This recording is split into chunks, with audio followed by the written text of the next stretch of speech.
Here we are again. We are back together. Hi everybody, this is Mr. Duncan in England. How are you today? Are you okay? I hope so. Are you feeling happy? I hope you are, because we are back together again, live on YouTube, but already you may have noticed something slightly different because we are outside. Today we are doing our live stream in the garden because it's a beautiful day. It really does feel as if spring has sprung. That's what we normally say. So whenever the weather changes, especially when the weather is dramatic in some way, when you go from cold, wet days and suddenly you have bright, sunny days like this, it really does feel as if spring has sprung and summer is definitely on the way. I hope you're feeling good today. We are live here on YouTube right now. For those who don't know what this is, English Addict is what it is. My name is Duncan. I've been teaching English here on YouTube for such a long time. Can you believe it? It's now been nearly 18 years on YouTube. So in October this year, it will be 18 years that I've been doing this. Are you crazy, Mr. Duncan? Well, maybe just a little bit, maybe just ever so slightly. So I'm out in the garden today. If I sound as if I've been running, that is because I have. I had to run from the studio to my position here in the garden, and I have to say I'm a little bit out of breath. I'm still recovering from yesterday because we went for the most amazing walk yesterday. We had a lovely walk. Did you see the video that I played just a few moments ago? That particular video was filmed yesterday. We went for a walk amongst the bluebells. One of the wonderful things at this time of year, if you are very lucky, you can find an area where one of the most beautiful flowers that you can imagine grows.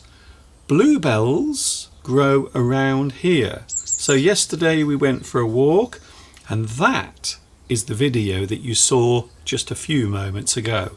So I hope you're feeling super duper on this Sunday. It is Sunday. It is now a new month as well. We have May, everyone. May has arrived. It is the 5th day of May. Just a few weeks, by the way. I think it's around about maybe 5 weeks. We will be meeting up in Rome. Mr. Steve and myself, we will be roaming around Rome. That is what we will be doing. If you are interested in meeting up, the email address is underneath my video lesson. So if you would like to join us at the start of June, I won't give the exact date, but if you are interested in meeting up, then send me an email and I will let you know what is going on. It's very nice to be here. It's been a long time since I've done a live stream like this in the garden. So I've spent all morning preparing this, and I hope you will enjoy it as well. I suppose I should say hello to the live chat, because it wouldn't be English Addict without you being there with me as well. Hello to the live chat. I wonder who is first. Oh, interesting. As usual, Vitas is here first today. Congratulations, Vitas. Did you enjoy that?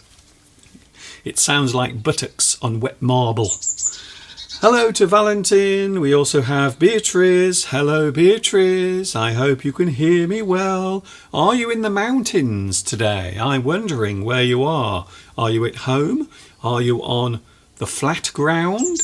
Or are you up in the mountains? And if you are, I hope you are getting a good signal today, and I hope you can hear me all right as well. Something different for a Sunday, and I thought, why not? Because the weather is so nice. We have sunshine, we have birds flying around. We even have Mr. Steve coming up in a few moments as well. Steve will be joining us here in the garden. We do have a subject to talk about today, for those wondering if we are talking about anything. And because at the moment a lot of people are talking about politics, I thought today we would talk about censorship, words, phrases connected to this particular subject.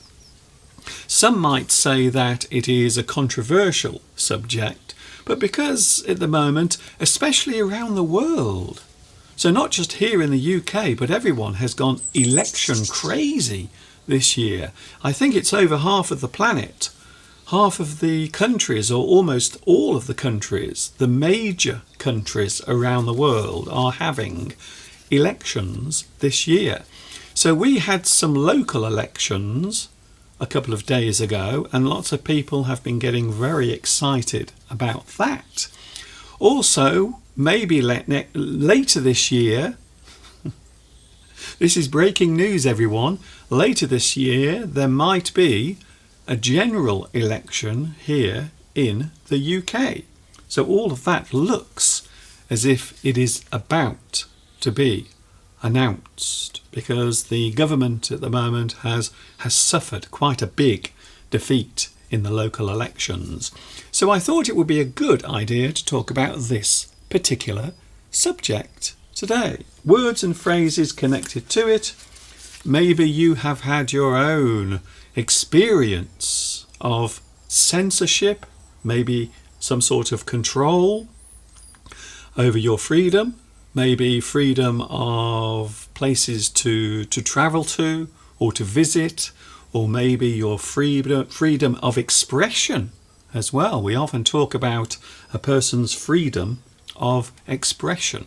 So quite often when we talk about censorship, we do talk a lot about freedom of expression, expressing yourself. It isn't always about speech. It can also be about writing or even art. So over the years, there have been situations where art has been banned, censored, or even destroyed for various reasons, quite often due to some sort of censorship. Hello to Rosa. Hello, Rosa. Nice to see you here as well. We also have, who else is here? Baram. Hello, Baram. It's nice to see you here as well. Where are you watching at the moment, I wonder? Marianne is here as well. Hello, Marianne. Nice to see you. Also, we have Claudia. Hello, Claudia. What is cooking, Claudia? What do you have in your pot? What's cooking, Claudia? Is it something spicy and hot? Is it something salty or not? Oh, Claudia, what is in your pot? We had my lovely aubergine and potato bake last night. It was absolutely delicious. And I have to say, I put so much garlic, quite a lot of garlic. In fact, it was on Friday night. I beg your pardon, it was on Friday night we did it. And I made it and I put so much garlic, too much maybe. I don't know if you've ever done this, but have you ever eaten too much garlic? It does some very strange things to your body. I think maybe it affects your brain in some way. So have you ever eaten too much garlic? And I think Mr. Steve and myself on Friday night, I think we did have too much garlic because I did put a lot in my lovely aubergine and potato hot pot with lots of tomatoes, onions and plenty of garlic. By the way, I was criticised last week. A few people wrote to me and said, Mr. Duncan, why did you say eggplant? Because eggplant is American English. But you are British, Mr. Duncan. Why did you say eggplant instead of aubergine? Well, there is a reason for that. I think eggplant sounds fun. Eggplant. It sounds mischievous. It sounds fun. It sounds exciting. Aubergine is what it actually is. So we normally call it an aubergine, but I also sometimes call it eggplant because that is the American word for that particular thing. I really do hope we've cleared that problem up now. I really do. Who else is here? Mr. Putin is here. Privet to Mr. Putin. Nice to see you here as well. We also have Christina. Hello, Christina. Nice to see you here as well. By the way, we do have some confirmed people coming. They are definitely coming. So we do have some people who are going to join us when we get together in Rome. Yes, you heard me correctly. Rome in Italy. So we will be roaming around Rome at the start of June. If you want to join us, please drop me an email at the address which is under this video. Talking of doing things, please give me a like. If you like this, then please give me a lovely like as well. And maybe you will make the day even sunnier than it is now. Who knows? Hello also to Edita. Hello, Edita, who is watching in Poland. Hello, Poland. Nice to see you here today. Very, very nice. Who else is here? Oh, yes, of course. It would not be a live stream without Luis Mendez. Sorry, there's no echo. I don't have my echo box out here, unfortunately. Luis Mendez is here today. Hello, Luis. Nice to see you back with us as well. Mr. Steve was being very naughty last week. What was Steve talking about last week? Can you remember? He was talking about people who are older. Older people. In fact, I think he used the word elderly people who stand in the supermarket, and quite often they will just want to talk and talk about things. And then, of course, it holds the rest of the people up in the queue. So I was a bit worried. I thought it was a bit offensive, but apparently everyone thought Mr. Steve made a very good point.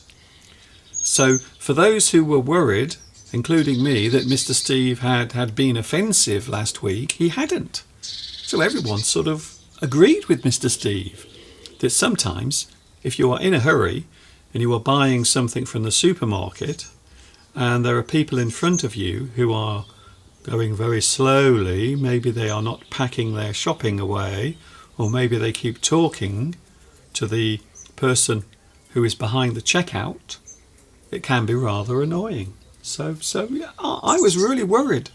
I thought we might be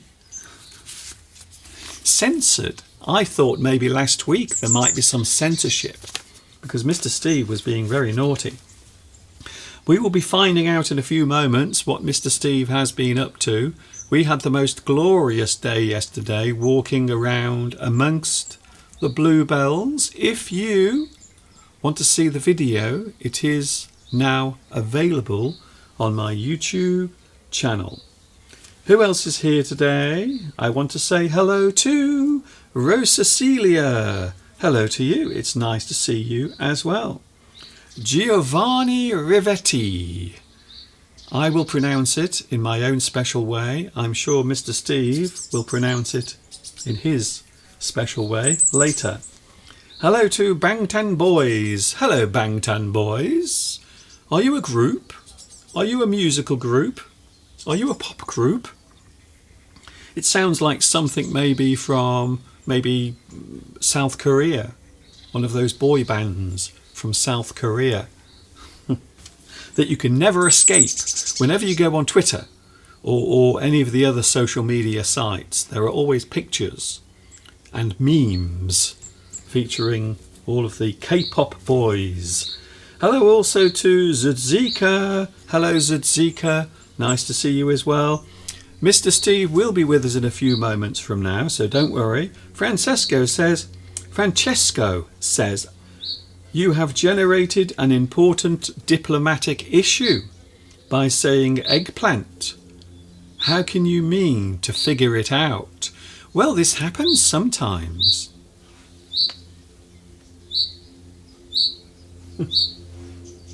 By the way, if you're wondering what that sound is, that is an angry chaffinch.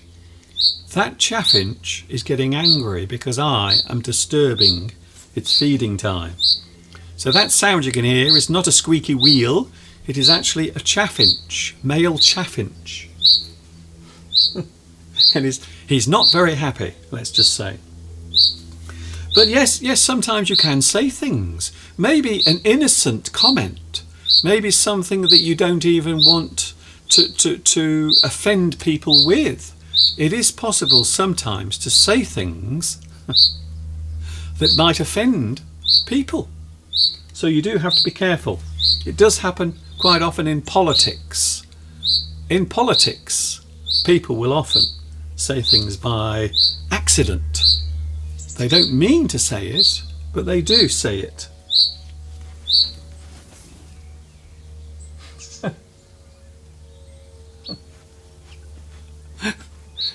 He's gone now. So that was a chaffinch getting rather angry in the background there because I am disturbing it. Today's theme, by the way, is censorship. We are talking all about censorship, blocking people, stopping people from saying things, or maybe you are stopping their freedom of expression in some way. When we talk about political regimes or maybe politics, we often talk about different types of censorship. Some countries have very strong censorship, whilst others don't.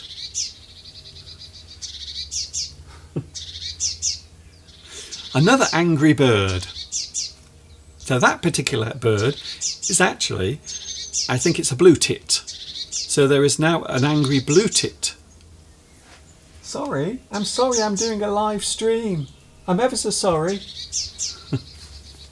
I'm making all the birds very angry today because I'm disturbing them. It's my garden. If I want to come into my garden and do this, I can. The birds will not stop me. So that is today's subject, by the way, Pedro. Today's subject is all about censorship. Lots of elections taking place this year, and as I mentioned a few moments ago, we might be having one in this country. A big general election might be taking place over the next few weeks.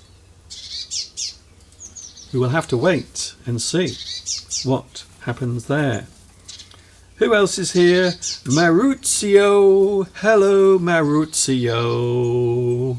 Hello, Maruzio. It looks as if Maruzio might be joining us in Italy. We will be in Rome in around about 5 weeks from now, if you are interested in joining us. Inarki says, the chaffinch seems to be mocking you. I think so, yes, there is something going on there. Well, they've gone now. Bye-bye, birds. Bye-bye. Don't worry, I won't be here for long. You can come back later and have your food. Thank you very much for joining me today. We do have quite a few people joining me. I want to mention Bashini. Hello, Bashini. Thank you very much for joining me today. Something different. I am in the garden. It's a beautiful afternoon. There is no wind. There is very little cloud. We have sunlight. We have everything. And in a few moments from now, we also have Mr. Steve, who will be joining us on the live chat. So I'm really looking forward to that, if I was honest with you. Hello from Ukraine. Hello, Ukraine. Nice to see you here today. I hope everything is okay where you are. And I think you know what I mean by that. We also have Charazed. Hello, Charazed. Where are you watching at the moment? I know what you're saying. You're saying, Mr. Duncan, you are so nosy. Why? You always want to know where people are. You always want to know where they are. It's okay, I'm just interested. I'm just intrigued to find out. So we might have another person joining us in June for our lovely meetup in Rome. I am looking forward to that very much. Hello, Hamza. Hamza, hello to you as well. Watching in Egypt, a place I've never been to. I have to be honest with you, I've never been to Egypt. It always looks like a place that a lot of people put on their bucket list. Have you heard of that? Bucket list. Your bucket list is a list of things you would like to do before you die. So a lot of people do have bucket lists. Things that they write down, things that they would like to do at some point in their life before they die. So a lot of people would like to see certain places, certain parts of the world. Maybe Egypt is on your bucket list. Here's another bird. Blackbird. That sound was a blackbird. We have lots of blackbirds at the moment flying around because many chicks have recently hatched out around this garden. So there are many blackbirds feeding their babies at the moment. It is absolutely crazy at the moment. Did you hear that? So that was the sound of a blackbird getting very frightened and alarming. So that's what we call it. Whenever a bird becomes frightened, they will always make a distressed sound.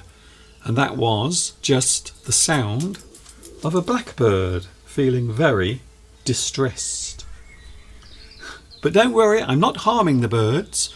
before anyone complains and says, Mr. Duncan, why are you harming the birds? I am not harming the birds. There is plenty of food over there for them. You can see, look, there is lots of food for the birds, and they will be coming down after I have finished.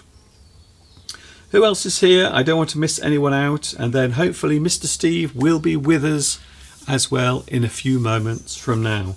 I will take a very quick break, and then I will prepare Mr. Steve for his arrival here on the live stream. Please don't go away. We will be right back.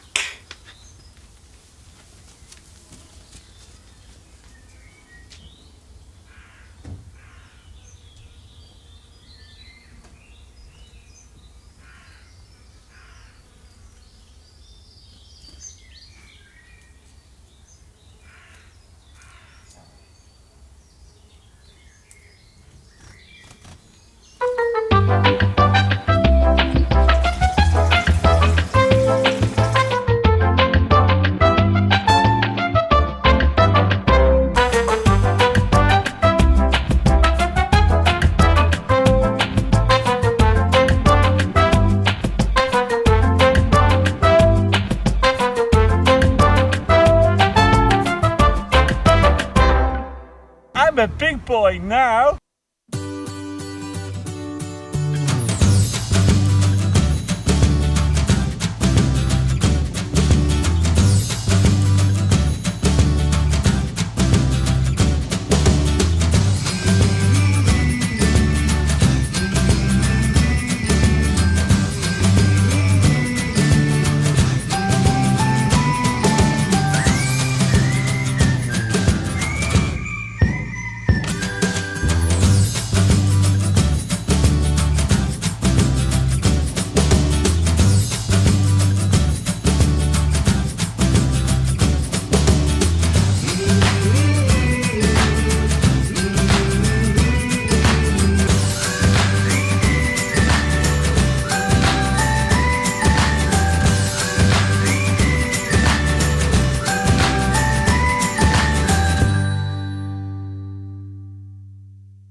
Are we on? I don't know. I think we're on. I had to run around. I had to dash about. I had to do all sorts of things but look, everyone, he is here. It's Mr. Steve, and yes,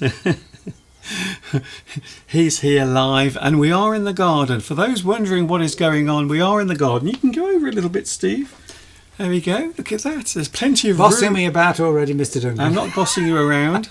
Look, I'm trying to be nice to Mr. Steve today, because a couple of weeks ago he said I was horrible to him. So today it is be kind to Mr. Steve. Oh no, we don't want that. It's boring, Mr. Duncan. I want you to be nasty to me, so that I get lots of sympathy from your viewers and watchers across the globe. Hello, and a lovely welcome from myself to all you lovely viewers from across the globe and the universe. You know how I love you all. It is true. And it's exciting to be here again on Sunday to teach you something about English. And it is strange because we're next to each other. So because over the past 5 months we've had the new arrangement in the studio, and of course we've been apart, so it feels very strange to be so close to Mr. Steve. Rather annoying, I've got to say. By the way, if you want to get close to us, you will have a chance to do that in around about 5 weeks, because we are meeting together. We are going to have a roam around Rome. And if you would like to join us when we are in Rome, Italy, we might even go and have a private chat to the Pope and see if he's in, because apparently he's quite often in, and so we might go round and knock on his door. You know, those guys with the big long sticks, the Swiss guards. So they are the guys that take care of the Pope and make sure that people like us stay away from him. But I've got a private audience with him, Mr. Duncan. Didn't you know I'm favoured in the high echelons of the Catholic Church? And I'm hoping for a private meeting with His Excellence. Excellency. I think you mean His Holiness. His Holiness, yeah, well, that as well.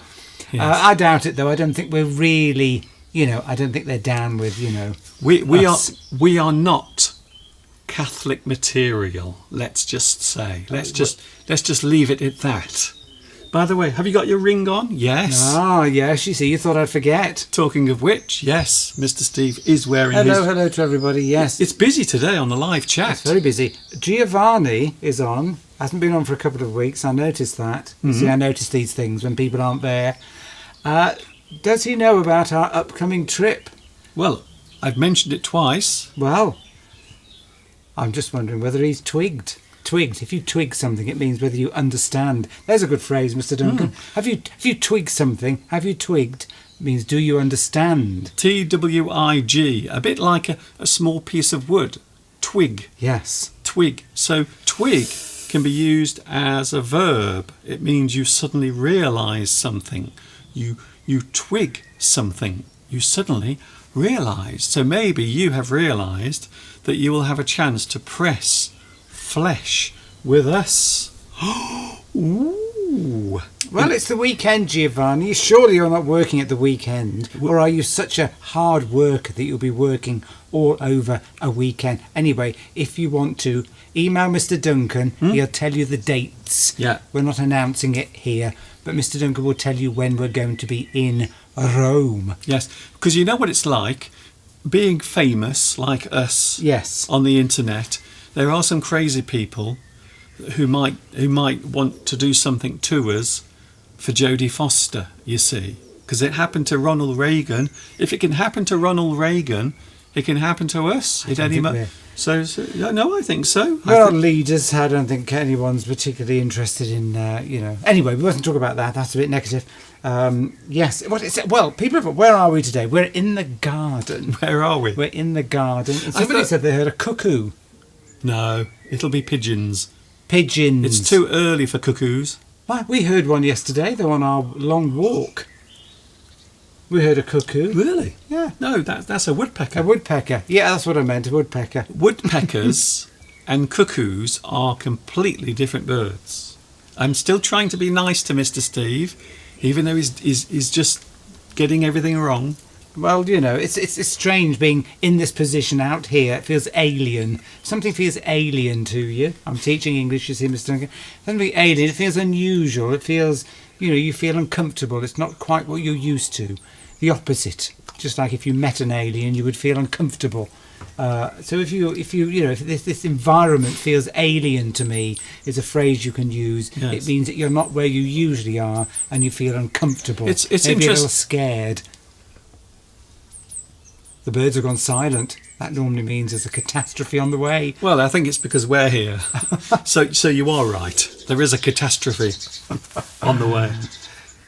Hello, Mr. Duncan. Can I learn with ChatGPT? Says Sahil. Can I just tell you something? I think that all of the fuss and all of the interest in that particular type of artificial intelligence will slowly fade away. So I think at the moment it is just a type of gimmick. It is something that people are using and talking about because it's new.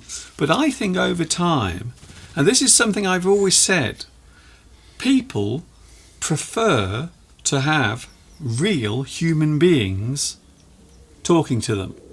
So if you ever feel as if something is artificial or fake, or maybe something is being created using a computer, and these days it can be anything when you think about it. It could be a person, it could be their voice, it could be everything you see in the video. Everything could be artificial intelligence creating it. But this is not, by the way. We have two real solid human beings here right now. But I think over time, all of this interest in things like Chat GPT will slowly fade away, because people always want to have real human connections.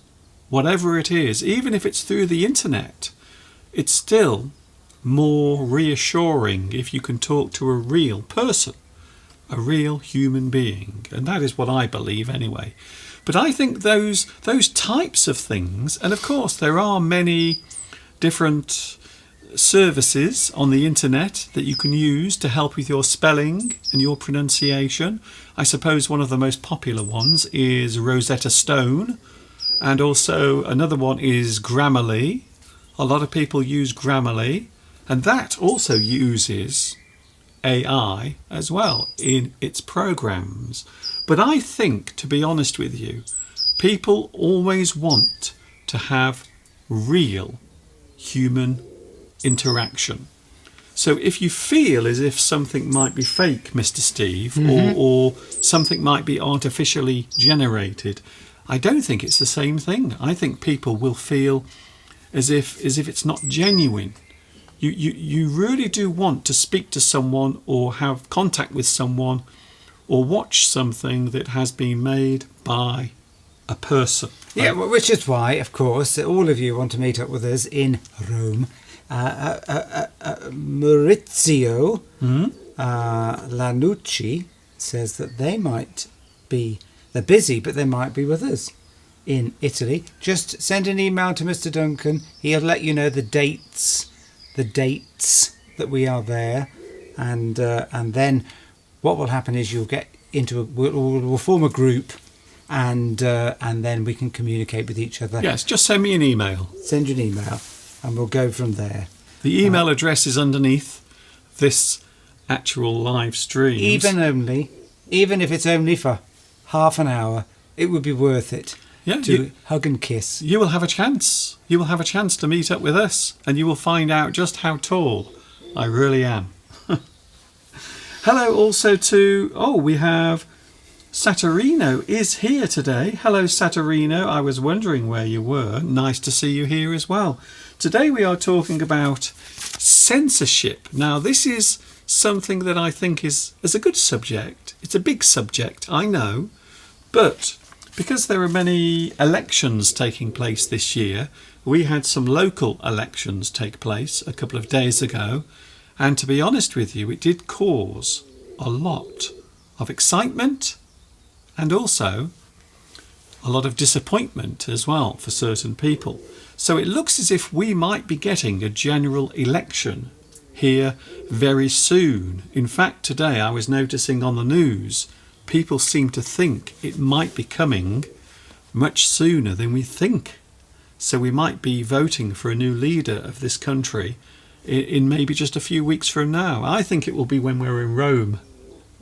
It will. Good. We'd like to be away from all this rubbish. I would not be surprised if the general election here in the UK occurs at the same time that we are away in Italy. I wouldn't be surprised at all. A lot of people have been talking about what's been going on in these sort of local elections. I think a few people have got the wrong end of the stick. Wrong end of the stick. There's another phrase. To misunderstand. To misunderstand. It's actually Labour that have won a lot of seats back. The Conservatives have lost a lot. So when we talk, I suppose I should explain, because it does vary around the world. So the blue team in this country are the Conservatives. Or Tories. Okay, I'm just explaining the colours because they're back to front. Yeah. In the United States. So I think that's where the confusion comes. So blue here is Conservative. So think of that as Republican. Red here is more towards the left. So we talk about Labour, which of course is the opposite way round from the United States, which is of course has the colours the other way round, which can cause some confusion. But at the moment we have a Conservative government, but it does appear that if there is an election taking place, we might have a brand new government and a brand new party and a brand new leader as well running the country. So it will be interesting to see what happens there. Christina echoes a lot of feeling that people have when it comes to politics, and says that when I have to sort of vote in an election, it's a dilemma because I've lost faith in politics. And that's a general feeling across in a lot of countries, that people have sort of lost faith because politicians have been caught out lying and mishandling situations, and we sort of lost our faith in the whole institution. Yes. And also there's not much difference between the parties anymore. Well, when we talk about politics, we normally talk about sides. And quite often you've got the left side and the right side. Well, right in that situation doesn't mean correct. It just means towards a certain type of view or a certain type of politics. So, but nowadays everyone seems to be in the middle. So everyone agrees with everyone else. So there isn't really any strong point of view. And of course, when there is, quite often it is criticised, or you might find that there is censorship, which happens to be today's subject. We will start talking about that in a few moments from now. But it is interesting. I think a lot of people have just got bored with the whole thing because nothing ever really changes. It doesn't matter who you vote for. Have you noticed that? I've noticed, and I've been around for many years. And I've noticed that whoever runs the country, it always seems to be chaotic, and nothing ever seems to get better. Well, it's been chaos, of course, since Brexit. Yes. Anyway, I'm just saying it's been chaos since then because nothing's gone right, and whether you agree with what happened or not, certainly the Conservative has not handled it very well. So that's caused a lot of problems. Anyway, Mr. Sally. Hello, Mr. Duncan. Today I have a problem with my IELTS. I want to improve my listening and reading. I suppose the most basic advice I can give to anyone is practice. So one of the reasons why we do this is so you have a chance to listen. So listening to us now, talking to you live, and this is live, so it's not recorded. I know most English teachers, they record their things, but we are here live talking to you directly right now. So everything that happens is real. It's not been created in any other way. It is completely real. So I would say listen to my videos, look at the captions if you can find them. There are captions, even on the live stream there are captions. So 2 good ways of improving your listening and your reading as well. Both important things. I hope that helps. I was waiting for Mr. Steve to come in there with something dramatic. No, nothing, Mr. Duncan. I've got nothing. Oh, okay. Well, I don't know anything about IELTS, so it's not something I can comment on. I'm not being a formal English teacher like yourself, Mr. Duncan. You know more about that than I do. Anyway. I'm just your meek assistant. Meek. I suppose that's one way of describing Mr. Steve. English Addict is with you today, by the way. We are in the garden, and if you like what you see, please give us a like. I know it sounds very desperate, but this can be the difference between Mr. Duncan having some bread next week and not having any bread. This like, can you believe it? It makes such a big difference. You have no idea. We went for a lovely walk yesterday around the Bluebell field. We went to a lovely place. You may have seen the video just a few moments ago. I played it and we had the most amazing time. What I didn't realise, that we've actually got lots of bluebells in our garden around us. So we don't have to even go into the forest to find any, even though we did that yesterday.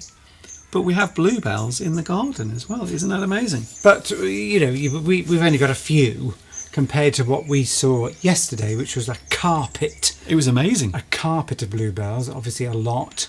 And it was pretty amazing. I think we just caught it at the right time. Another week, because they don't last very long, bluebells. No, it's a very short season. Yeah, they're taking their advantage before the leaves on the trees come out and the light goes down under the canopy. They've got their chance to quickly grow and flower and seed. And of course, a lot of in deciduous woodland, a lot of plants have to grow very quickly before the leaves form because there won't be enough light for them to grow afterwards. That's true.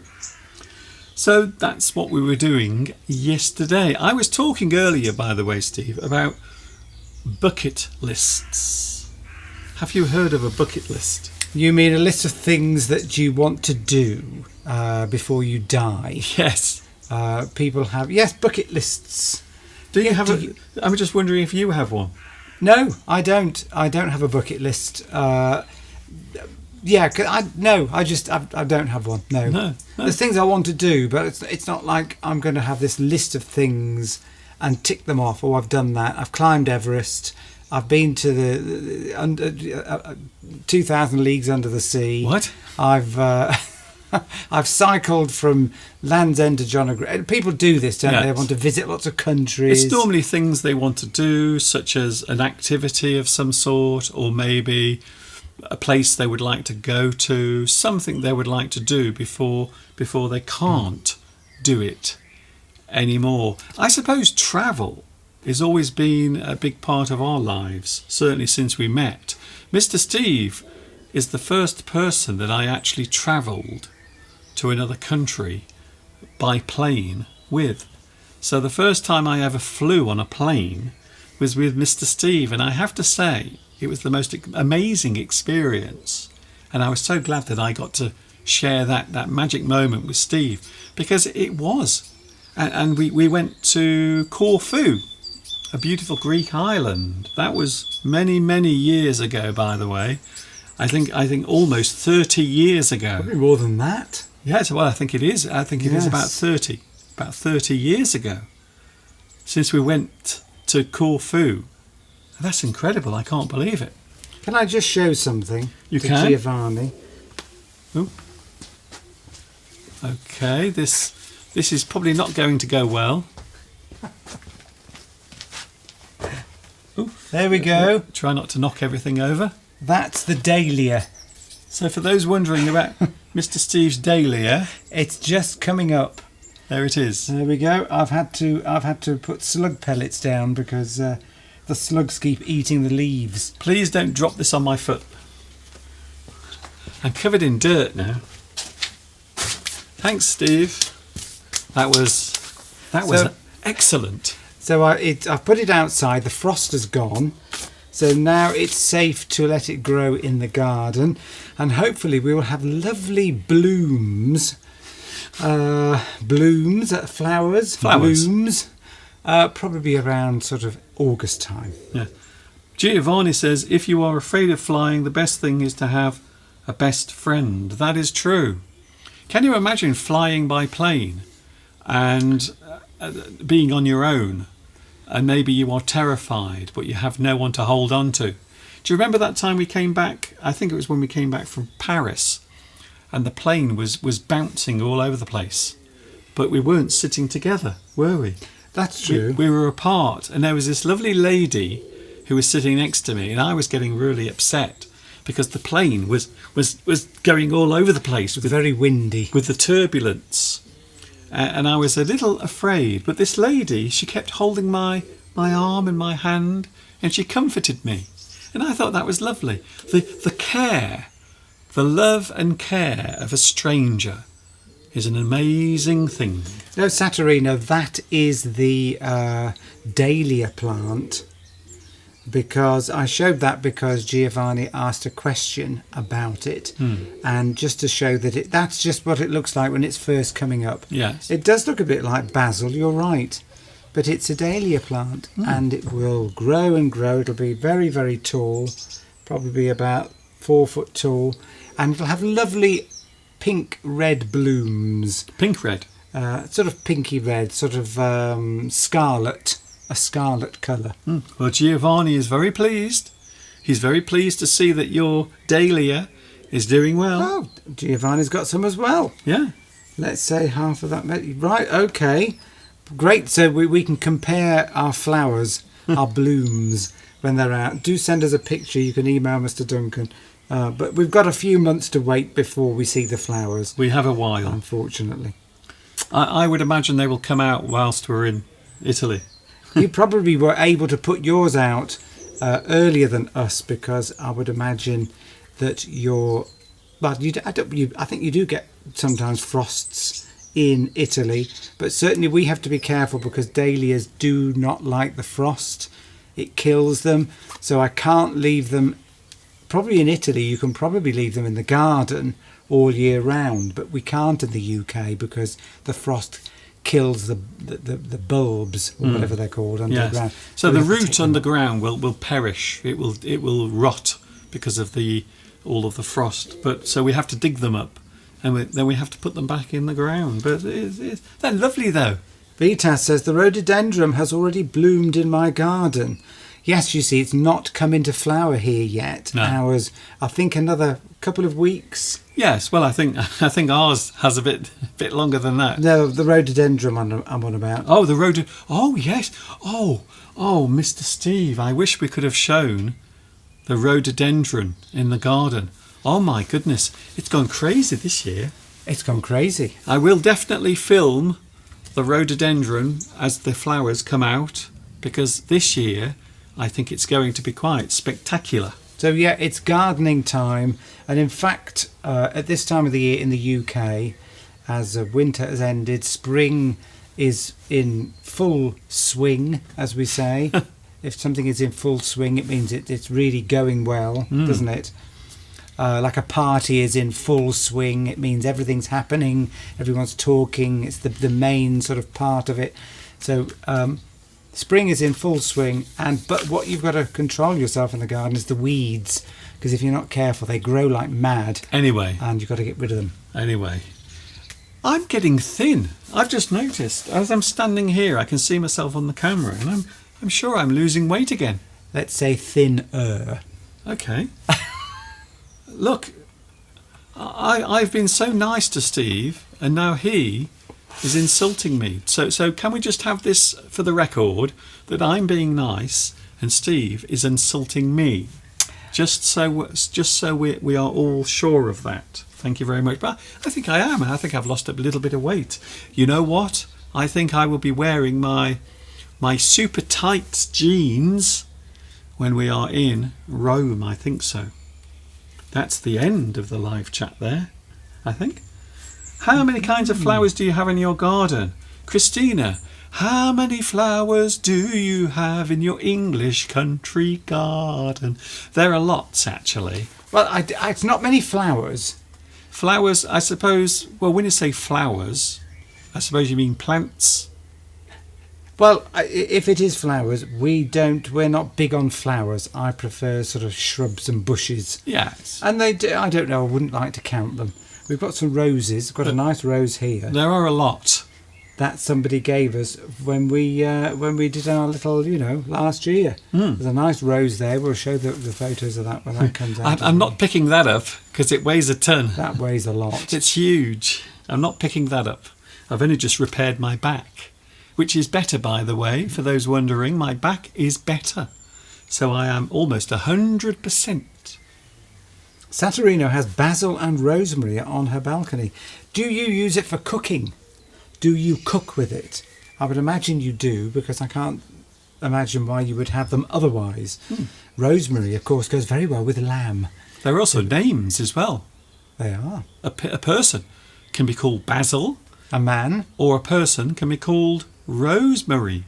It's got to be fair, those are wouldn't say they were popular names at the moment. I think Rosemary is. It's a beautiful name. There have been many songs over the years written all about Rosemary. Rose, Rosemary, you are the one for me. Won't you get flagged for that? No, it's not even a real song. That's my song. Copyright Mr. Duncan, 2024. Yes, it's amazing how many people, particularly in English, I don't know about in other countries, whose Christian names are based on plants. Rose or rosemary, basil is a plant. There are lots of names where people are derived from plants, particularly ladies' names. Ivy. Ivy, yes, that was my mother's name. His mother's name was Ivy. That's right. Another type of plant. Yeah. Lots of people are named after plants or nice flowers. Ivy is a funny thing to call somebody, because ivy, you wouldn't think that was a particularly nice plant. It sort of creeps around. We used to joke with Mum about that, how ivy gets everywhere. It does, doesn't it? Ivy, it's like a sort of it sort of clings on to other plants and grows up, doesn't it? Or grows up your wall. Like a vine. Yes. Anyway, English Addict is with you today, and oh my goodness, I can't believe it's already 3 minutes past 3 o'clock. Sunday afternoon, we are live in the garden, just for a change. Normally we are in the studio, but today we are outside. I think we will talk about our subject, which I think is a good subject. It's an interesting subject. It might be something that some people feel strongly about, but I think it is something that quite often is talked about when we are talking about, I suppose, if we discuss elections or certain types of government, we often discuss censorship. And I think it's fair to say that there is censorship in most countries around the world. Even in this country, we do have censorship, don't we? Do we? Yes. You've got to be careful what you say, haven't you? Is that what you're talking about? Well, not necessarily about that, but just things you write, things you show, things you display. So, for example, you can't walk around the street with no clothes on. Did you see that video last week of the man running along the road in London being chased by the police, and he had no clothes on? You see, that, I suppose, is something that would be censored. But then I suppose that sort of thing is all about decency, offending people, because some people might be offended by seeing a naked man, especially on a video or on TV. They might swoon and faint like they used to, you see. The thing is, the people the men that always streak, they're never particularly attractive, are they? You never see a really sort of young, fit, healthy man with a lovely body streaking. You never see that. They're always sort of fat, overweight people that don't look after themselves. You clearly did not see the video that was being shown last week. Really? Yeah, he was a bit of an athlete. Well, I wonder if is it on YouTube, Mr. Duncan? Yes, I might have a look later. Anyway, let's not lose any more No, we don't grow vegetables. Can't be bothered. So we are talking about censorship, Mr. Steve. We've got to move on to the subject. Censorship. When we do that, we can say that we censor something. So I always think this is an interesting word because it always looks as if it's spelt incorrectly. So I always think that this word is actually not spelt right, but it is. Censor. So this is actually the verb. You censor something. You remove something. You take something away, or you hide something. Maybe a thing that a person has said or done. So can you think of an example of something that might be censored? Films Yes. is a popular one. Good one.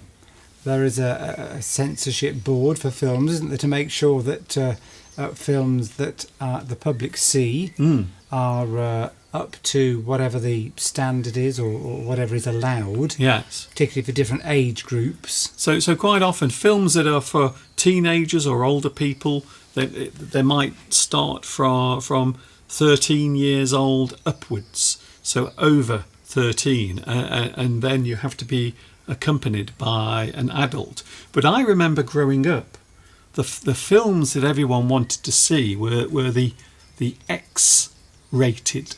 So we used to have a very different type of classification for films, and the worst ones, the really naughty films, or the ones that everyone wanted to see, were X-rated. And the ones that were for everyone, can you remember what it was? For everyone, it was U. U, the letter U, which meant universal, for everyone, so anyone could watch it. So you are right, films. So I suppose there are two ways that a film would be censored, Mr. Steve. Mm-hmm. It might be censored because of what is shown. Maybe there is nudity. Maybe there are people running around with no clothes on. So perhaps you have to censor that thing. Or maybe what is said in the film as well. Maybe you have to make sure that the things that are being discussed or the subject might offend certain people in other countries. I know over the years in Hollywood they've often remade certain parts of movies for certain markets, such as the Chinese market. So quite often films that are connected to ghosts or the paranormal, in China people are not very happy about that being shown. So sometimes it has to be changed because of it. Yes, if something is censored, if a film is censored, a bit of writing is censored, it means that you can't see it, basically. It's banned. That's it. Or at least it could be banned for certain categories or age groups. But usually if a film is censored, it means it's banned, doesn't it? Yes, quite often we talk about censorship. Maybe something is covered. So if a person is on the screen, perhaps if they are naked, you might cover that particular area with a black square so people can't see it. So that also is censorship. So you are allowing that film to be shown, but you are covering up the things that might be offensive. Yes, that part, maybe the whole film isn't, or the whole bit of writing isn't, but maybe parts of it are.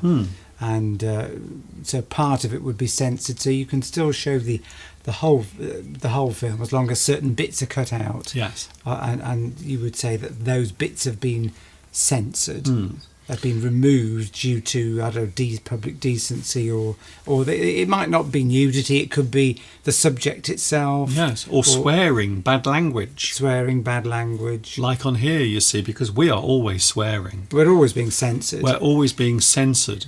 They normally cover the sound of the word being spoken with a bleep. Beep, beep, beep, beep. Mr. Steve, you are a beep, beep, beep, beep, beep, beep, beep, beep. Yes, beep. so that if you hear the beeps, it means it's censored. Yes.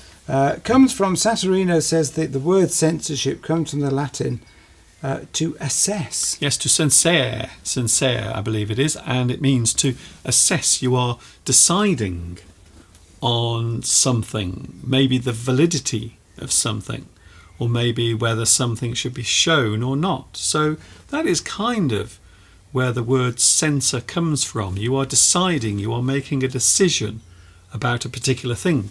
Or a certain body of people who are deemed to be experts or are very good at weighing up what's good, what's bad. There'll be censorship bodies, won't there, or departments Yes. that have got sort of expert people who will sit and assess. We often talk about the censors. So that can also be used as a noun. So the censors censor the things. They will censor, they will check to make sure. So that word can also be used as both a noun and also a verb as well. Here's another word. Yes, there could be many reasons why something is censored. It doesn't have to be nudity. It could be the content of what you're saying.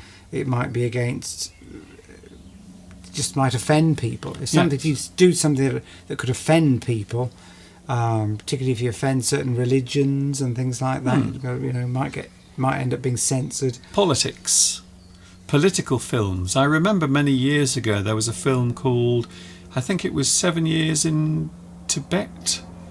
I'm sure someone is going to correct me. I think it was Brad Pitt. Am I right? And that film at the time caused a lot of controversy because it was all about Tibet, about the country, and about, I think it was set during the time when China was starting to move in. And I think it was Brad Pitt. I'm sure it was. Someone will tell me. I'm sure you will go to Google and Google it. But it caused a big controversy at the time because it was talking about the political situation and the politics within Tibet. And I do remember it did cause quite a lot of controversy. Yes, so if something causes a lot of controversy, often it could be censored because you don't want to cause public unrest.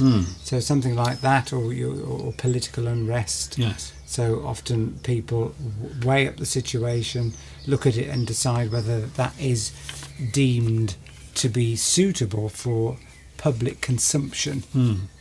Yes, Christina makes a very good point. Now even the news on TV is censored. Everything that is true can be obscured by false news. I think it's very interesting what has happened over the past, I would say 5 years, but in fact I think it's changed over the past 15 years. Certainly since 2010, things have changed in the way in which we consume everything. Movies, TV shows, music, and also news. It has become big business, hasn't it? News is big business. And what news normally does, it will talk about or discuss the things that will get the biggest reaction from others. In fact, we talked about this yesterday, didn't we? When we were on our walk, we were talking about the way in which certain things are used to get a reaction. And news has become a little bit like that. So this is probably the reason why certain things are always talked about on the news or discussed. And sometimes they are exaggerated as well to get a reaction because they need people to watch their news channel or their news reports. So that's a good way of making sure that you get lots of people watching. Giovanni says, in Italy, in the past, when there was a certain dictator in charge, certain English words and phrases were censored. Yeah, so it just means that those particular words were banned for whatever reason at the time. But that would have suited that particular dictator in terms of his political or her political aims. Would have been a he, I'm sure. I have to say I've become quite fascinated with Italian history, and certainly in recent times as well. It's very interesting looking at how things changed in that particular country. And I've watched a couple of documentaries over the past couple of weeks about the changes, the political changes, especially, I suppose, before, during and after the Second World War, and the story is quite involved with lots of different changes. And yes, you are right, there was a lot of censorship taking place. Can they censor the internet, says Saturino? They certainly can. Certain countries can censor certain websites and social media sites. So yeah, you can definitely have bans taking place, but wouldn't you say? The internet is a very interesting place because it is always viewed as being outside the law, whatever happens. So the original concept of the internet was to give freedom to everyone. So that means freedom of expression, freedom of choice, and I suppose a way of expressing your own opinions and feelings. So that is really the whole. I suppose you might say it's the atom or the core of the internet is complete and utter freedom. So generally speaking, law cannot really touch the internet, and that's the reason why you can do more through the internet if you are broadcasting than if you are bound by the local rules of that particular country. So it is very, very interesting how that works. But of course they've been talking a lot about trying to censor it and because of course when something's free and open, the original concept or the philosophy behind it might have been very good, but of course what happens is that bad people get hold of it and use it to for their own ends, to make money and to pervert information. And so probably, you probably do have to introduce some bans here and there. Certainly certain countries definitely do ban, like YouTube, for example, is banned in China, isn't it? Yeah, well, things like that. The thing with China, I always think China is a good one to talk about because they've become almost a hermit state again. When we talk about the internet, their internet is once again enclosed within a service that is within China, and that is one of the reasons why if you go on TikTok in China, it is a very different type of website than the TikTok that we know in the West. So TikTok in China is more of an educational website. It has a lot of people teaching and information that is given in a certain type of way, whereas in the West, TikTok is people dancing around in the street doing their jiving and their boogieing and things like that, or a dog riding a skateboard, things like that. So it's very different. So I think China is a very good example of that because their internet over the years has become their own internal internet system. So they have all of the websites that we have, very similar in certain respects, like social media, for example. They have their own social media sites in China. But outside China, those things are forbidden. And YouTube is a very good example of that. Very good example indeed. Every dictatorship on earth is based on lies, says Inaki. I think over the years, if there's one thing that history always shows, is that quite often in politics people do lie because you want something. And quite often when you want something, or if you want people to follow you in a certain way, then I think it is very hard not to lie, to be honest.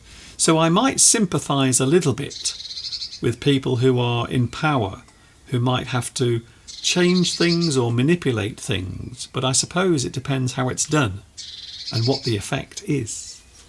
Well, it's that religion. People in power are generally psychopathic. If you're the sort of person that wants to get into power and control people, because let's face it, that's what it's about, becoming prime minister, becoming the leader of a big religion, it's all about trying to control people. So ultimately you'll probably do and say whatever you need to do to get there.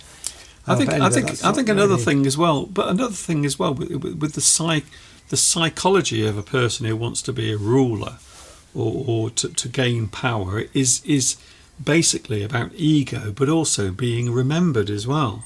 They're trying to sort of put their imprint on history in certain ways as well. So they have to do things to make sure that their character is always remembered in a nice way. It doesn't always happen, as we all know. Do I like Cuban cigars, says Pedro. Well, I've never tried one. I have smoked cigars in the past when I was younger. Big fat cigars, which is a... I can't imagine Mr. Steve with a big cigar hanging out of his mouth. But when you're younger, you try everything, don't you? So yes, I used to go with friends of mine and we used to smoke cigars. Oh, obviously, the bigger the cigar you've got, the more impressive it is. Yes. And there's none bigger than the Cuban cigars. Yes. Talking of censorship, they're banned in America. I don't know if they are still now, but they used to be banned in America. Now, if I remember correctly, I'm sure again someone will say, Mr. Duncan, you are wrong. I think they relaxed the law concerning Cuban cigars in the United States. Am I right, or did I just dream that one night? Anyone from America watching can probably tell us. And you should be able to get. I would have thought you would have. Have you tried it, Pedro? I'm sure you can get them where you are in Brazil. I would imagine so. But there was a famous advert for a certain make of cigar that used to be in the 1970s. I can't think what make it was now. Good. When people used to smoke cigars, they don't really smoke cigars. I can't remember the last time I ever saw anybody smoking a cigar. They are still very popular, but the big fat ones have gone out of fashion now. Yes, a lot of people smoke the very small cigars, and the thin ones, apparently they're more fashionable. Smoking generally isn't popular anymore. So what was this advert then? Yeah, the advert. There was a famous advert for a certain brand of cigar in the UK in the sort of 1970s, and there was this very attractive, let's just say she looked like she was from Cuba or Brazil or something like that, very exotic looking dark-haired lady, with a very flimsy top on. Flimsy? Showing, her attributes. Was she almost naked? And she was rolling this cigar on the inside of her thigh. Okay, no one can see that. I'm just demonstrating. So imagine Mr. Steve is doing something on his thigh. Well, I've explained it, Mr. Duncan. So there's a young, attractive lady in a bikini rolling a cigar on her thigh. That was an advert in the 1970s. Okay. It wasn't censored, but obviously it was designed to get men excited into buying these giant cigars. Can't remember what was a famous cigar brand that would have been around in the 1970s. Can't think now, but anyway. Yes, another Mr. Steve. But I'm talking about another story from Mr. Steve. By the way, of course, Freud said that the cigar is a phallic symbol. So men like to have the big cigar hanging out of their mouth, and they like to use the cigar because it's an extension of their masculinity. Just like a sports car. But you can't fit one of those in your mouth. But that's what they often say. The longer the bonnet, yes. on the car. Anyway, cigars. So cigars are often used as a male symbol for something that shows authority or status. Yes, but of course, hardly anyone's smoking now. You don't see me. Although at work, we've got a surprising number of people that still smoke. A lot of people. Can you believe it? But generally, it's dropped off dramatically. Yeah. But there's still hundreds and hundreds of thousands of people in this country smoking. It's something like £20 for a packet of 20 cigarettes. I believe. Yes, I think it's about £14 for one packet of cigarettes. Might be more than that, Mr. Duncan. And there are still people smoking cigarettes, despite the fact that we know all of the health issues and all of the dangers. There are still people doing it. So it just shows, doesn't it? I don't know what it shows, but it shows something. But yes, cigars are always seen as somebody, if you've got money and wealth, you would smoke a cigar. It showed that you were wealthy, powerful. Because, of course, they are quite expensive, or at least they were then. And I actually grew tobacco when I was younger because my dad smoked a lot. And I used to like growing tobacco plants. I used to like growing unusual plants. And I grew tobacco plants and actually made cigars. I've still got one upstairs somewhere. It's many, many years old, decades old now. But yeah, it's quite easy to grow tobacco plants, and I didn't roll them on my thighs. I don't think that would have done much for my father, but he did smoke one or two of them. I was going to go into business. I could have been a multimillionaire now, couldn't I? Making my own brand of cigars. But anyway, that was that was all good. That was good story. Good story. Thank you, Pedro. Please, Too late for that. please like this. Well, even Freud had got the right to be wrong, and then he went nuts. Well, yes, of course. I suppose over the years, the thoughts of Freud have been somewhat dismissed as being the well. It might actually appear, looking back, that Freud was the one that was obsessed with all of the things that he was accusing everyone else of being obsessed by. So maybe he was the one that was just interested in all of those particular things. Yes, when we go to Italy, Mr. Duncan, we might well do some other visiting while we're there. We don't know, but if we went to see, for example, the statue of David, that famous statue, are certain parts of his anatomy censored? You know, is there something covering his private parts? Why? Well, I don't know. I'm just saying, is it censored, or can it all be shown in Italy? Oh, I'm guessing it yes. is. Who knows? We might go to Florence. We might. There we go. Yes. There's another Christian name that people often give to, they used to women. Florence. Okay. Yeah. Okay. Yeah. Fine. Good. But that could be censored. Often you see, like, if the news want to show something or a program and there's a naked person, there might be something covering their, intimate parts. Yes, they normally It's been blur. censored. They normally put some blur over it, a little box that will blur everything out. A bit like when someone is talking on camera and they don't want to be identified. Maybe they will blur their face so they can't be seen. Lovely. You got some words down there, Mr. Duncan, haven't you? Yes, well, this is what I was doing. Suppress. So this is a very, very expression word. A word when you are pushing something back, you are pressing against it. You are saying that thing should not be done. You suppress something, you push something down. So maybe certain types of discussions, or maybe certain types of politics, or maybe a person who has a certain view and they are trying to get other people to join in as well. Mr. Steve just squashed my foot. Well, I've just noticed you haven't got any shoes on. No, I haven't, because I want to make myself shorter for you see. So then, because if I wore my shoes, I would be so tall. Anyway, suppress. You push something down, quite often associated with censorship. When we censor something, we suppress that thing. We are pushing it down. We are trying to hide it. Or prevent it rising up, like you could suppress a political group. Or a group of people. You want to suppress them. You want to stop them rising maybe in popularity by putting out some misinformation or bad information. You can suppress weeds in your garden. There's another use of the phrase. I want to suppress the weeds in my garden.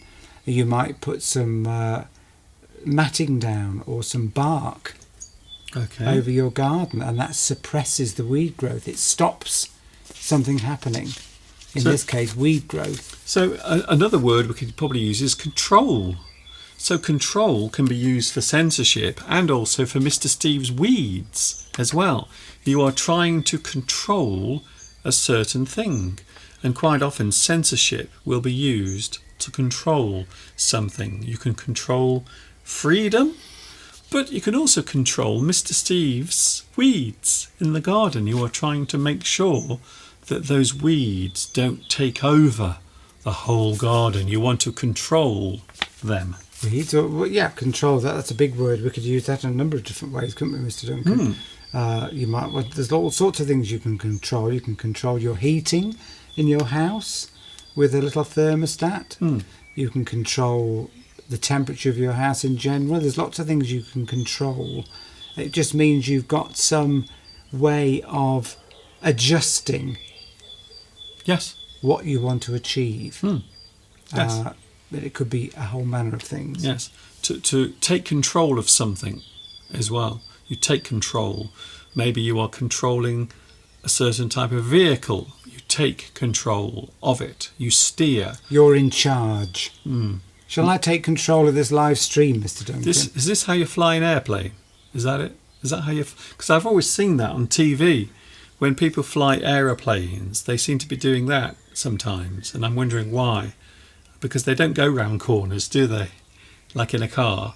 But they do a lot of that, don't they? As well. So when you're flying a plane, you do that sometimes, but I don't know why. But you do a lot of that. I think that is to go up and go down, isn't it? Yeah, that's it, because obviously a plane can go side to side like a car can. That's it. And it can go up and down. I've never seen a plane turn round. I've seen it slowly change its course, but not go round like that. Anyway, can you imagine censorship to the Apollo statue or so many pictures of famous painters? Claudia, you make a very good point there, because if you go around many museums, Mr. Steve, you will often see naked people on the portraits, or if you go to Greece and you see all of those Greek gods, and quite often they have no clothes on whatsoever. You can see everything. You can see their dingle dangle. You can see everything. And that's never censored, because for some reason that is art. So I think sometimes art is one of those strange things that is often not censored for some reason. And of course lots of paintings and portraits as well. So you might see lots of paintings depicting naked people, and it doesn't matter because it's art and it's okay. Art often has its own rules, and if something is seen as art, often almost becomes untouchable. I mean, some of the things that you see portrayed in certain art galleries, you know, they sometimes have dead bodies, don't they? Or all sorts of bizarre modern art, which, I mean, you couldn't just display a dead body anywhere, but you can, or have certain sort of organs on display and things like that. You can't do that normally, but if it's in the situation of like an art gallery, if it's classed as art, then somehow you can get away with it. Well, there was that famous Damien Hirst. He cut a sheep in half. He had a sheep that was cut right down the middle, and you could see the inside of the sheep. He cut it in half, and it was displayed in a large glass box, and that was art. I don't know what type of art, but apparently it was art. And I think that's the reason why people become so outraged when art is censored, because we often see art is something that can't be controlled. It is the expression of the inner soul, as it were. There's a frightened bird. A frightened blackbird. We're frightening the birds today, unfortunately. Lewis has a very interesting point.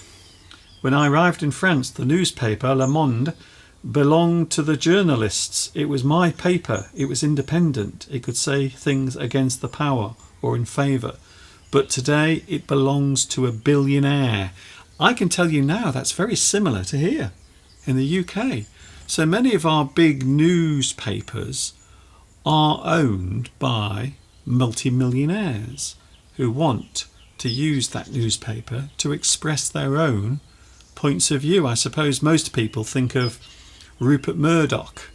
He's probably the most famous of all of the newspaper owners over the years, who has used those newspapers to cause mischief or chaos in the places where those newspapers are circulated. I think so. But I think it does happen. I think newspapers these days, and I think most people know, don't they? They know that those newspapers are taking a certain side or a certain point of view. I think most people know it these days. But you are right, Lewis. It has happened here in the UK as well. It has happened here. Anything happening on the live chat, Mr. Steve?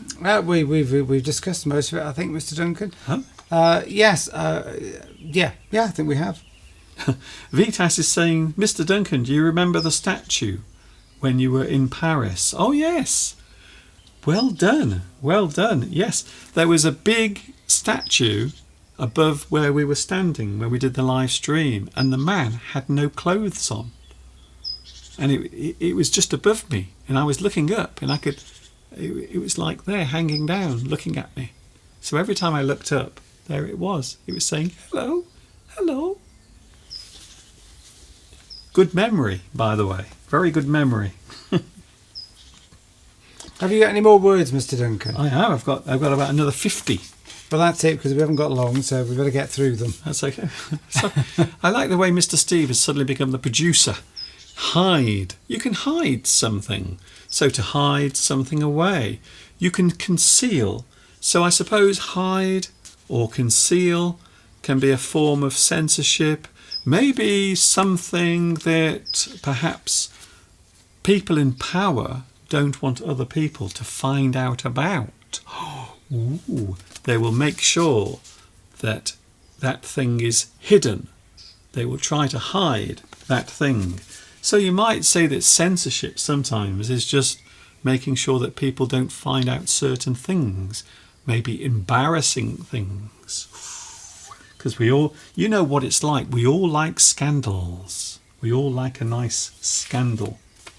Erase, remove something, maybe from the internet, Mr. Steve. Mm-hmm. Maybe you erase that particular thing, you take it away, you remove it, you erase. For remove, you can use an eraser, can't you, on a piece of paper? To another use of that word is to, if you've got written something in pencil and you've made a mistake, you can erase it using an eraser. Here's a good word, purge. Quite often you will purge. Maybe you push away, or you remove, or you take something away or hide it. You are taking a certain type of action, quite often, to push against something. You can have a religious purge, can't you? You can have a purge where you get rid of all the bad stuff, or what you perceive as the bad stuff. Sometimes you can go to the toilet and have a good purge, can't you? It just means you're removing something that you feel is bad or is not doing you any good. You can have a purge of a political party, yes, where you get rid of people who are not agreeing maybe with your point of view, or people that are not particularly nice people. You can have a purge, and religions often do that as well in the past. There was This means to get rid of stuff you don't like. That's it. There was a movie, of course, called The Purge. A very interesting concept where once a year you could commit crime, and quite often people would settle their scores with others. Limit as well. You can limit something. You can make sure that people only see certain things. Quite often the media is accused of limiting information to make sure people don't see certain things.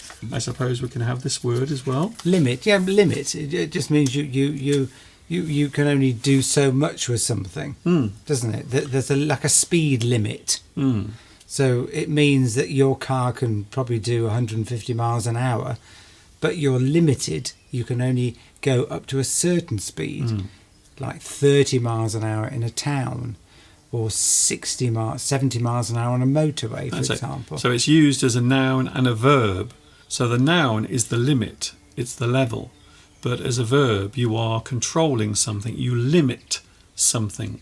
So you can push against something to stop people from seeing it. Curtail. Ooh, very nice. A very fancy pants word there. Curtail. To curtail is to control. You are maybe controlling how something is done or what people see. You are controlling it. Maybe Stopping. Yes, stopping things. Good, a good word. We've got so many here. Restrict. We often talk about restrictions. Maybe during a war or a battle, maybe there are certain restrictions. The journalists or the media might not be able to report certain things. They might be restricted by the local government. You might be restricted from going to certain places because you don't have permission to access those particular areas. You might be restricted, for example, in the amount of information that you can see at work on the computer about maybe you've got the company has lots of information on people's contact details, date of birth, things like that, but you might be restricted in what you can actually see because you don't have enough authority to actually see it. Restrict. It's a great word. Here's another one. Oh, now this is a very powerful, strong word. To remove something completely. So you completely remove that particular thing. You are making sure that no one gets to see it or to find out about it. You eliminate a certain type of information. You might also eliminate a person as well. Yes, it means to get rid of. To get rid of something, to eliminate something. It means to get rid of it. To cut back on what a person can say, you curb what they say. So this is another interesting word that can be used as a noun or a verb. So the curb is the thing that is in place, and to curb something is to restrict or control how something is done. And of course we have the simple word cut. You cut something, maybe a movie. Maybe there's a part of the movie that people don't want you to see. They cut that part out. Maybe if you want to restrict what people can see, you might have a blackout.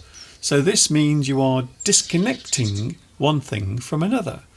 Electricity can be disconnected, causing a blackout. There can be a news blackout, can't there?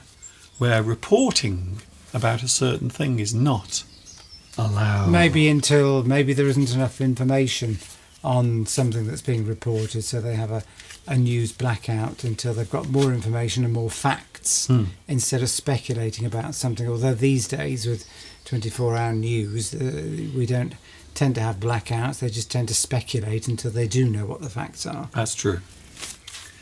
Delete is another one. Delete something, to remove something.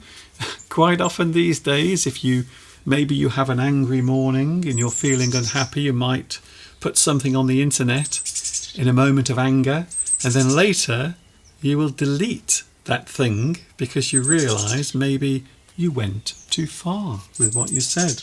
Yes, you get rid of it, you remove it. Delete. Here's another one. To redact. Oh, now this is a good one. Quite often when certain types of information is released, maybe government documents, sometimes they have to remove parts of the document. They have to hide it so people can't see what it says. They will often redact. They cover something up.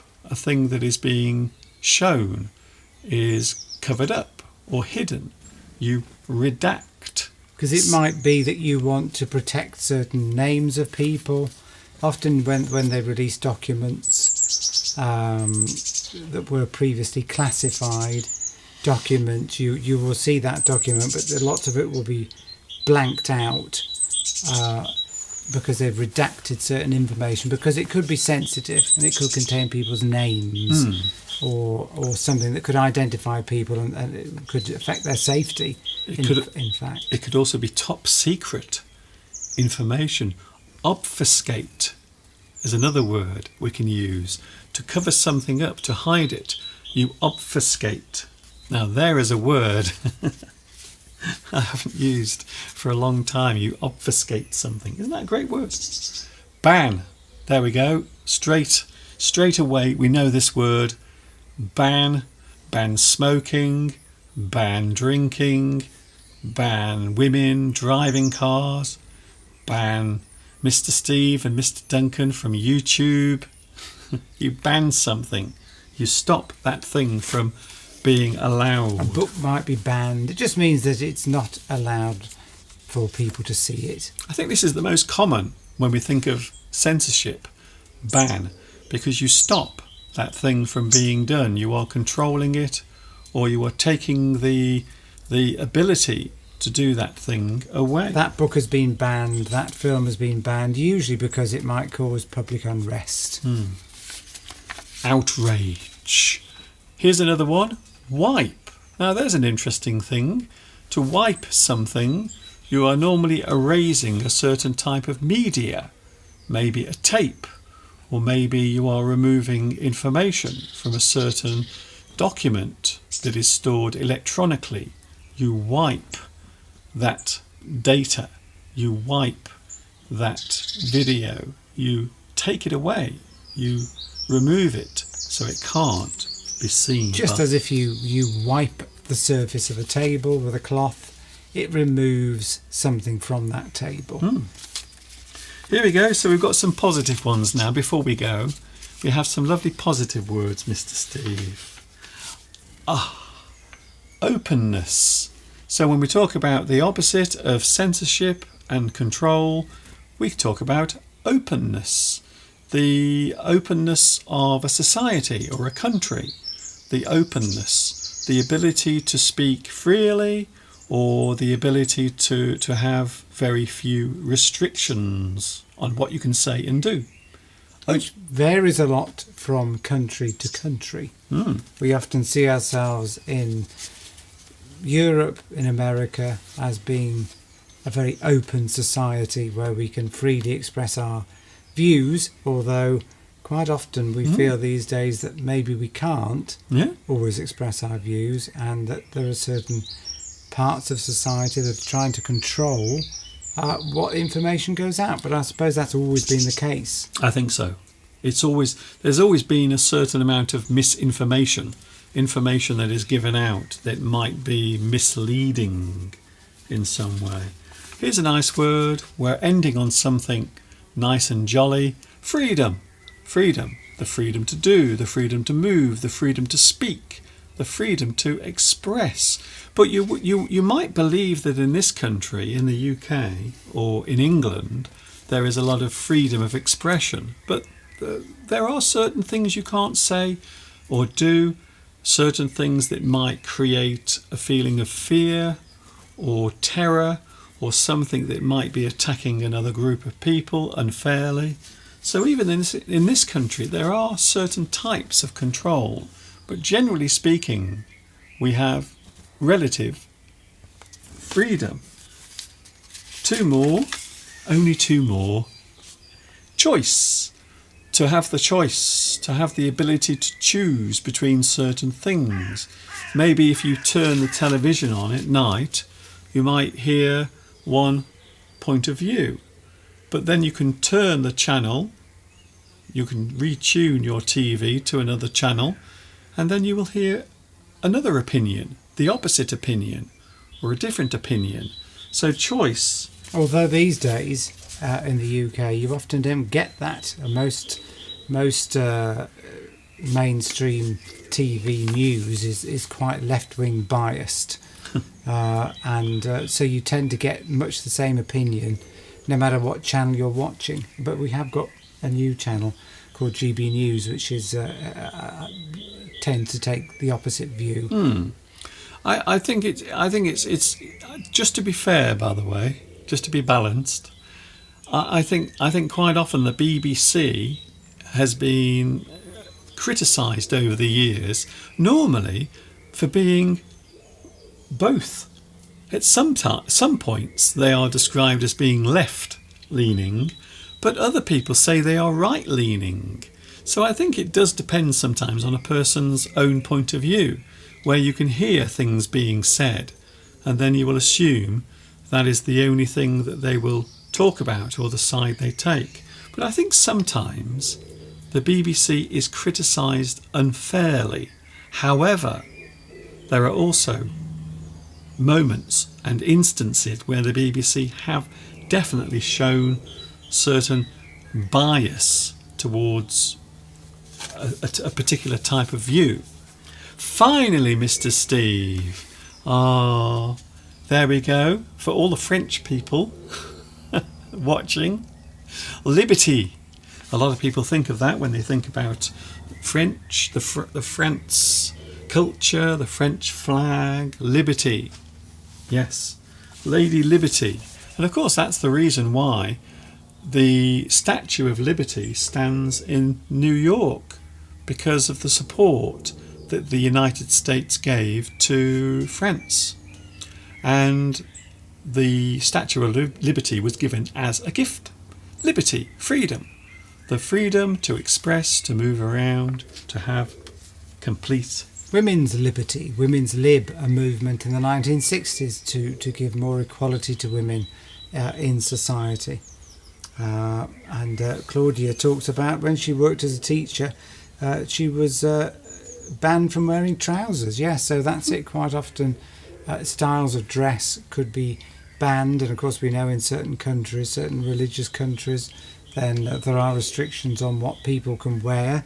So that is quite common around the world, but not here. You can pretty much wear what you like. The only trouble is if you wear what you like and it's a bit silly, you might get beaten up by other people, members of the public. People beat other people up? Well, you know, if you were to go around dressed looking a bit silly, then you might get criticism. You're allowed to do it, but you might be criticised by other members of the public. I know the feeling. But probably not very much. You could probably pretty much wear what you like, and people do. Yes. And somebody might look, but they won't really say anything. Yeah. Not these days, because we've got a lot of freedom. Well, I suppose if a woman can wear trousers, then I suppose a man can wear a skirt or a lady's frock. Why not? And of course in Scotland men do, although they don't, they wear a kilt, but it's not worn commonly every day. No.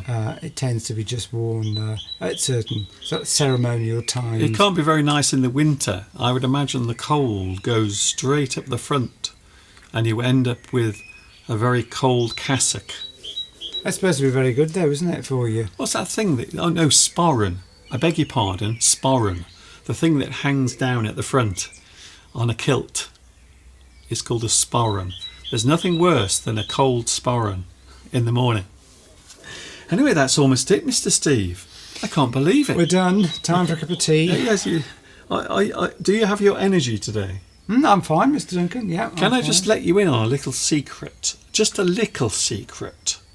Mr. Steve has started doing something that he hasn't done for a long time. You get up now in the morning, don't you? Early, and he goes for a walk. So you take a little morning run up the top, up there, over there. So Mr. Steve goes for a little walk and run around very early in the morning. And so would you say it's been helping you? Yes. I don't normally go for exercise first thing in the morning. I tend to don't feel like it, but actually I feel as though it's really improved my health, so I'm going to carry on doing it. Good. Is there a difference between freedom and liberty? Or would you say they were synonymous or synonyms? I suppose. Oh, hello, Jimmy. Jimmy from Hong Kong. I suppose. But I think maybe for you, this particular subject might be one that you've been probably hearing a lot about anyway, where you are. So we talk about liberty and freedom. Yes, I suppose you might say that they are synonymous with each other. So to have liberty is to have the freedom to do things. So you might have liberty and freedom, and quite often they are seen as very similar things. Freedom as a thing that is a right, I suppose, something that is definitely something you should be able to do as a human right, is to have liberty. So I suppose in that sense, we often see liberty as something that is stated as a thing that can't be changed. or moved in any way. That is almost it. We are coming up to 5 minutes away from 4 o'clock. I hope you've enjoyed this live stream. It's been different, hasn't it? Yes, we've been outside. The weather's lovely. You can hear the birds singing. Have we had any birds onto the feeders while we've been on? Somebody asked earlier about wanting to put bird feeders in their garden. Oh, Yes, what Mr. Duncan has discovered is that the birds really like the dried grubs, don't they? yes. What are they, Mr. Duncan? They're mealworms. The mealworms. They like the mealworms. They also like the fat balls. Fat balls. They're made of suet. Or suet balls. So imagine something that's boiled and then it goes hard. It's very similar to the fat that you get around the edge of your food when it goes cold. It's probably animal fat. Especially meat. And they often put seeds in it and nuts. Yes. And the birds like that. You can get this sort of popular seed mix, but they put lots of grain in there like wheat, but it's a bit messy. Yes. So you've discovered that they really like and they like sunflower hearts. My advice, if you want to put food outside for the birds, sunflower hearts, maybe some peanuts as well. Maybe you can crush the peanuts slightly so the birds can take them away easier. Maybe also as I said, the suet balls over there. So you can see those yellow things hanging there. Those are actually suet. It's a type of fatty material that has set hard. They like lots of energy, so fat's a good source of energy. I can tell you now, Peanuts. the birds go absolutely crazy over those. And that's the reason why the birds have been complaining today. They've been getting a bit frustrated. I wonder if any birds have come on there. Well, there was one there just. Oh, right, so I they've could just see on the camera then there was one bird pecking away. Thank you very much for your company. It's been good. I think I've enjoyed this, I have to say. It's been a long time since we've done this outside. Now the weather's getting better. I'm sure we'll do it again. We will see. It's been great being here, isn't it, Mr. Duncan? Yeah. And we look forward to seeing you all next week. And you can watch this live stream all over again as well. You can replay. The captions will be available probably tomorrow. So if you want to watch it with captions, they will eventually appear, because YouTube always takes a very long time to process the video. And that, I think, is that. Thank you very much for joining us. Thank you, Christina. Thank you, Elaf. Thank you, Alessandra. I don't think we said hello to you earlier, so hello and goodbye, Alessandra. Thank you very much. Jose Antonio Tapia Torres as well, watching in Mexico.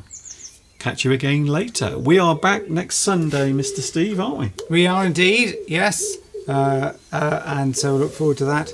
And I shall go inside now and make Mr. Duncan a cup of tea, and I shall have something to eat. So see you next week. Thank you, Mr. Steve.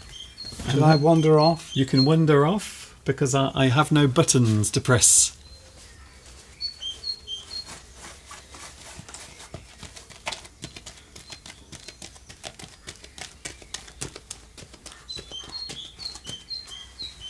There he was. That was Mr. Steve saying goodbye, eventually. Thank you for joining us today. I hope you've enjoyed the past 2 hours. I can't believe I've been standing here for 2 hours. Catch you again next Sunday. Don't forget, 2 p.m. UK time is when I'm back with you. And of course, until the next time we meet here, if you want to meet up with us in real life, can you believe that? You could stand in front of us and touch us all over. Well, not all over, but you get the idea. We will be meeting up in Rome in around about 5 weeks from now. If you are interested in joining us, please send me an email. That is it. That is all for today. This is Mr. Duncan in the birthplace of English. saying thanks for watching, see you soon, and of course until the next time we meet, you know what's coming next. Yes, you do.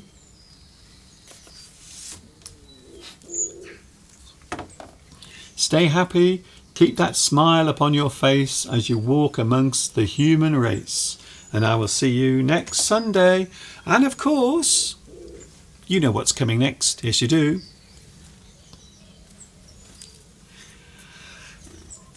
Ta-ta for now. Have a good week. See you next Sunday. Okay, birds. I will leave you to eat because you must be very hungry.